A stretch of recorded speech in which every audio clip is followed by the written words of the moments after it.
বাংলাদেশের সবচেয়ে প্রভাবশালী বাংলা দৈনিক প্রথম আলো এবং একই মালিকের অর্থাৎ প্রথম আলো মালিকের মালিকানাধীন ইংরেজি দৈনিক ডেইলি স্টার, সেটিও বাংলাদেশের ইংরেজি দৈনিকগুলোর মধ্যে সর্বাধিক প্রচারিত এবং সবচেয়ে প্রভাবশালী পত্রিকা।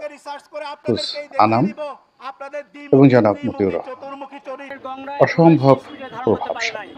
তারা বাংলাদেশের রাজনীতির যাকে বলা হয় কিং মেকার, সামাজিক অর্থনৈতিক পট পরিবর্তন, কোনো একজন ব্যক্তির ইমেজকে ধ্বংস করে দেয়া কিংবা কোনো একটি ব্যক্তিকে উপরে তুলে দেয়া, এই সকল কর্মের কারিগর রূপে এ দুটো পত্রিকা অনেক সুনাম এবং অনেক দুর্নাম তারা দীর্ঘদিন কুড়িয়েছে।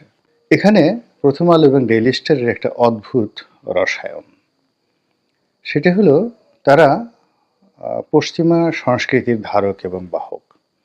আমেরিকা, ইউরোপের অনেক গুরুত্বপূর্ণ দেশের সঙ্গে তাদের ভালো সম্পর্ক। বিশ্বের যে সকল নামকরা মানবাধিকার সংগঠন রয়েছে, তারপর বিচার এবং আইন সালিশ পরিবেশবাদী যে সংগঠনগুলো রয়েছে, তাদের সঙ্গে এই দুটো প্রতিষ্ঠানের একটা হরিহরাত্মা। এইগুলো প্রথম আলোর প্রভাব সম্পর্কে অতীতের এবং বাস্তব আজকের দিনের বর্তমান অবস্থা।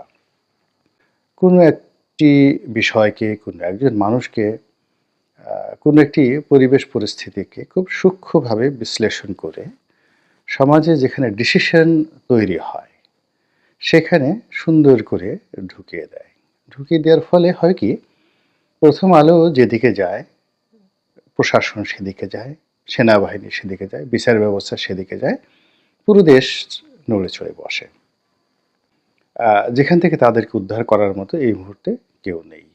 এবং এই কাজটি মূলত সোশ্যাল মিডিয়াতে যে কয়জন লোক করেছেন দেশের বাইরে থেকে, তাদের মধ্যে ডক্টর পিনাকি এবং ইলিয়াস হোসেন, এই দুজনকে মোটামুটি ক্রেডিট ডিসক্রেডিট যাই বলেন না কেন দিতে হবে। তারা এই প্রথম আলো এবং ডেইলি স্টারের বিরুদ্ধে পুরো জনমতকে খেপিয়ে তুলেছেন।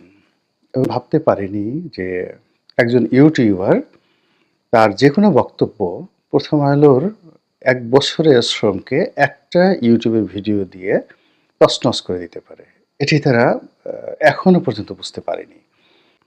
ইউটিউবে যারা কথা বলেন, যাদের মিলিয়নস অফ ভিউজ রয়েছে, পলিটিক্যাল বিষয়ে রয়েছেন, তারা যে কোনো জাতীয় দৈনিকের সম্পাদক, জাতীয় দৈনিকের সাংবাদিক, তাদের সার্কুলেশন তাদের সাথে অনেক অনেক বেশি প্রভাবশালী।